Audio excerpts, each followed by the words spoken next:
এবার বাড়িতে গিয়ে হচ্ছে মানে কিচেনের অবস্থা দেখে আমি মানে পুরোটাই অবাক। যদিও হেল্পিং হ্যান্ডের হাতে যদি আপনার পুরো বাড়িটা থাকে তাহলে এরকম অবস্থা হবেই। আমি একটু ক্লিন করতে যেয়ে দেখি কি মানে কিচেন মানে গ্যাসের নিচে কি অবস্থা, আর এই দিক দিয়ে তো মানে পুরো 12টা বেজে গেছে। আমি হ্যান্ড গ্লাভস পরে মানে পরিষ্কার করতেছি, আর এতটাই এইখানে এত খারাপ অবস্থা। বাসায় যদি কেউ না থাকে, হেল্পিং হ্যান্ড থাকে, তারা এরকমই করে। পুরো টেবিলটা আমি পরিষ্কার করেছি, এত বড় টেবিল।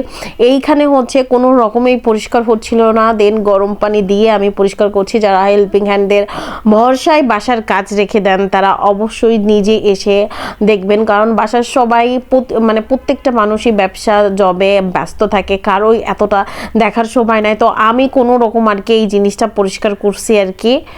অনেকেই এই ভিডিওটা দেখে বলতে পারেন যে কি অবস্থা, কি নোংরা থাকে। ভাই আপনি তো আমার জায়গায় থাকেন না, সবাই যার যার কাজে ব্যস্ত থাকে, জব বিজনেস, তো হেল্পিং হ্যান্ডের হাতেই থাকে, কি আর করার।